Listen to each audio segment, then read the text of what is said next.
kick it and go, kick it and go. With a stiff on, spin move, in zones, go. From sideline to touchdown, I put on a show. Kick it and go. I had to kick off and go. Kick it and go. I had to kick off and go. With a stiff on, spin move, in zones, go. From sideline to touchdown, I put on a show. What's going on, Eagles Nation, and welcome back to Think Eagles. I'm Pablo Guerra, your #1 Eagles fan from Maryland. If this is your first time, welcome to the channel. I really appreciate it. Consider sticking around. Hopefully you find some value out of today's video. In today's video, we're going to be talking about Jalen Carter, he's not a rookie anymore, the second-year defensive tackle out of Georgia. I'm really excited to talk about Jalen because as a rookie coming into Philadelphia, he received a ton of criticism for some off-the-field concerns that he was going through right before the Eagles drafted him.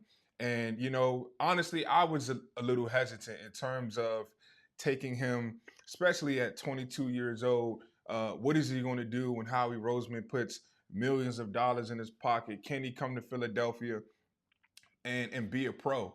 And honestly, Jalen Carter has done exactly that, right? And so before I talk about Jalen, I just want to really just praise the veterans, the guys that are retired right now in the sunset, guys like Fletcher Cox, soon to be retired, guys like Brandon Graham for really grabbing them by the arms, man, and showing them the ropes of what the NFL is all about. And even the young Georgia guys like Jordan Davis and Nolan Smith Jr., all the guys on defense for really helping him along the way. I think, you know, Howie Roseman meant every word that he said, that, you know, it's his job to not only develop the football player, but to develop the person. So kudos to Howie Roseman for sticking to his word. And I think when you look at Jalen Carter, we all knew, and I kind of had a feeling, even though I was hesitant, I knew that the Eagles was the best place for him, just in terms of him being comfortable, you know, with all the Georgia guys, with the Georgia coaches that we had on the defensive line at the time. And so, you know, I just think, you know, giving Jalen Carter his praise right now is appropriate because he faced a lot, man. And you just never know what a player's going to do, how a player's going to respond when they receive money. The family starts acting different. People want tickets. People want your time. And he was able to stay focused his rookie year, and not just stay focused, but actually produce and be dominant. And this is why I feel like the jump from year one, from his rookie year to his second year, is going to be out of this world, man. And a lot of football minds, they say that rookie jump from rookie year to second year is one of the biggest jumps a young guy can make in the NFL. And so, you know, I think Jalen Carter, you know, is it a possibility, right? We know what he can do on the football field, but is it a possibility that Jalen Carter can be a leader on the Eagles defensive line in his second year, right? Is that a possibility? I actually think so. And I think it really points, it's kind of like an aha moment, because it's like, this is the same guy that people talked about. This is the same guy that even NFL veteran players, right, I won't mention any names, called him a murderer and a killer on the football field, right? They talked about this kid, said he wouldn't be anything, he wouldn't amount to anything in the NFL, right? And he literally does the complete opposite. So I think the Eagles' plan worked to get all the Georgia players here, to stockpile, to give him an environment that he's used to give him some veterans that he can lean on. I think it worked. And so I, for one, as a fan, are just going to give you your credit and your flowers, Jalen Carter. This is not the finish line, but what a start to your career on and off the football field. So we've talked about that. Let's break down. We're not really going to break down. We're just going to watch his press conference, just sort of pick Jalen Carter's brain, just what he's been doing in the off season, and just talk about what he has going on. And then after that, we're going to break down some of his film, and I'll tell you guys why I know for a fact he's going to have a monster year this year.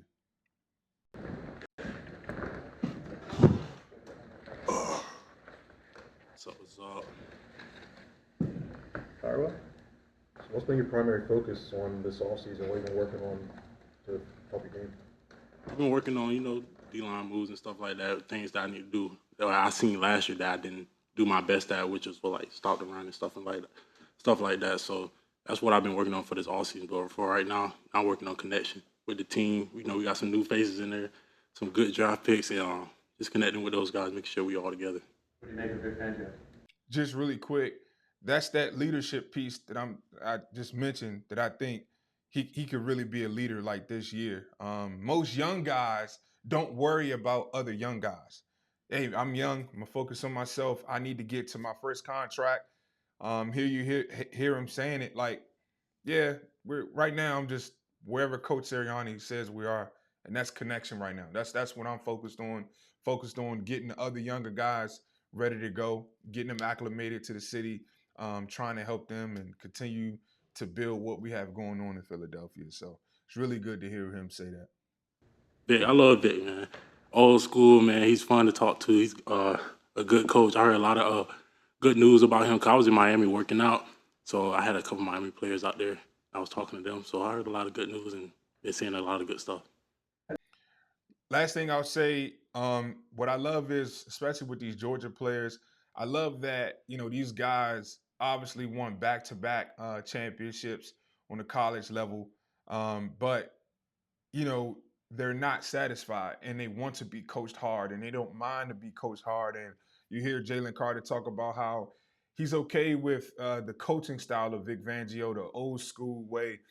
So for young guys like him, 22, 23 years old, to win back-to-back, college championships, to come to the NFL and still want to be coached hard, still want not to take the short way out, man, and really get the most out of his talent. It's a really good sign for Jalen Carter and the Philadelphia Eagles moving forward.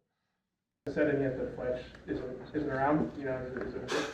Man, it said in the first day I heard it, you feel me? So, there's a lot, but I know Fletch is still going to stick around. He's going to come talk to us anytime we need some or anytime, even if he's not here and I need to text him or call him, I know he's going to answer for me. Have you reached out? No, I haven't reached out yet. I reached out when all the news came out, but after that, it's just been chill. What changes for you in the defense, in the locker room, now Fletcher here? A lot changes. Our group, I don't think there's anybody over 25 years old, so we're very young, but we still got a lot of veterans as BG, Sweat. We still got those guys to really learn from and move on with. Yeah. Fletcher always played a ton of snaps every year, and that will probably be you going forward. So how much of, I guess, your off-season focus and the team's focus for you, how much of that has been on just conditioning? It's been a lot on conditioning. Really, I like to be more conditioned than working on technique because, we got all year for technique stuff. Work on technique every day in practice with our hands or working on pass rushes and stuff like that. But you really don't work on conditioning a lot. But conditioning was a lot of I did more conditioning than I did hand movement and stuff in the summer and stuff like that. How would you define? That's what's up. All right, that's the end of that. Yeah, man, I like where his head is. Pause. I like where I like what he's thinking about. I can see him growing. I can see him maturing. And man, this year, look out. That's all I can say. So let's get into this film. I'm not going to spend too much time on it, but it's just some stuff that I saw, and I'm just like, wow, this kid, man. Patriots trying to come back from a 16-point hole early in this game. Now you've got Bourne over there. I'd be attacking that. Jones in trouble. They got him. Just Second dominant. sack of the quarter by that really Philadelphia dominant. defense.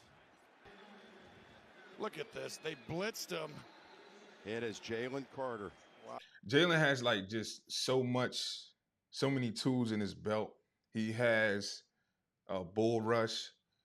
He's patient. He's a great reader. He can swim. You'll see some of these tapes why I refer to him swimming, because he just literally moves guys out of the way. He has the bull rush, and he's a great reader. He has great vision, and I didn't really notice that until this tape here. On their heels, changing up that tempo. Madison, nothing. Yeah, I think this is the play right here. You'll see how Jalen Carter is like the last person to get off the line, but there's a reason for that. And it's in his game. And I noticed it in other games as well. He doesn't do it all the time. He's just a very cerebral, intelligent young man. And it's crazy when you actually look at the tape and you break it down, you see what he's doing. You see right here, just watch how he's the last person to get off. Get it going right here. Huh. Right? Derek Barnett is already up the field. BG is a little ahead of him. Cox is ahead of him. All right. But he's engaging in that double team, but he's reading. He's reading because he knows that he's strong enough to get these guys off of him, and he's reading. And so he swims to go make the play. Swim, go make the play. So, he's a great swimmer. That's what I learned watching this tape. Jalen Carter's a great swimmer. Now, this is just straight bull rush. Just be a man. Go get it. That's a part of his game that's the tool that he has. Just go get him. And it's crazy because I'm noticing, like, there are a lot of offensive lines that are trying to double team him, and then they're just like, forget it midway. Here it is. It's number 71 to the left here. Baker Mayfield is in shotgun. Watch how 71 and 70, they start with the double team, and then I think one of the guys just leaves them because it's no point. Double team. Come on now, 71. Are you really focusing on Josh Sweat? He's a speed guy. So if Josh Sweat tries to go out and beat Worse with speed, what is 71 doing? He wanted no part of Jalen Carter. None. I'm good. I'll find somebody else. Cox keeps playing, and they both meet at the quarterback. I mean, that's a heck of a tandem inside. And it's a forced fumble. Ball comes out, and the recovery by the center, Robert Hainsey. Second and 21. Mayfield pulls it down. Rashad White, fumbled. Like, here's one of my favorite plays from Jalen Carter. There's a lot going on here. And you really got to break it down to understand. I love that Jalen Carter is reading throughout the entire play. You'll see it.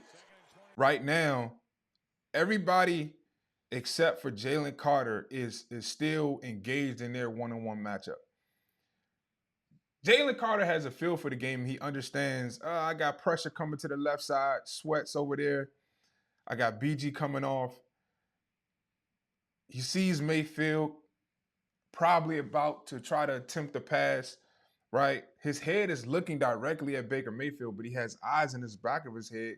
He's like, well, I seen the running back coming out. Maybe he's going to try to hit him with a dump pass. And so right now, everybody's still rushing. Jalen Carter's reading the play. He's not engaged in contact. Now he essentially becomes a defensive linebacker. I know it's not a proper term, but he's a linebacker technically, right? Now he's reading the play. He's not a pass rusher. Linebacker, hustle, go make a play. Fumble. Bradbury's got it for Philadelphia. After this punch out. And what I love about Jalen Carter is, like, he has confidence now. He knows that he can dominate in the NFL. And I think that's really the hurdle that most young players like Jalen Carter, that's the first hurdle they got to get over. Like, I got all of this talent. I had all this talent in Georgia. We won back-to-back championships. But will it translate to the NFL level? Can I be dominant? Yeah. His very first play in the NFL, he almost registered a sack. Yeah, my guy, you could be dominant, all right. So what I love is, it's so weird. It's like Jalen Carter really got year 2 experience, right? The first year is like, you just need to see if you're really built for this. The second year is where you really get that confidence, right? But Jalen Carter got that confidence day one. He got it his rookie year. So that's why I can see him really taking off from now to the rest of his career. I mean, I don't even want to talk about year 3. And year 4, he's trying to cash in on the bag. So it's scary hours right now in Philadelphia. So I will cut it right here, man. I really appreciate you guys taking the time to watch this breakdown, really focusing and keying in on Jalen Carter and his growth and development. I really think he's going to be a leader for the Philadelphia Eagles. He is someone that I believe if he continues to do what he's doing, he's going to be a marquee player for the Philadelphia Eagles for a very, very long time. So thank you guys so much for sticking around. I really appreciate it. We hit 500 subscribers. I really appreciate it. We're not celebrating though. We got more work to do. Honestly, my goal is to get to 1,000 subscribers by the end of the season next year. So it will be very, very awesome if you guys could support, share, turn on your notification bells. Let's get these videos out to other Eagle fans who do not know about the channel. And thank you guys so much because literally without you, this channel was nothing. So I appreciate it. And as always, fly, Eagles, fly. I'm going to catch you guys in the next one. Peace.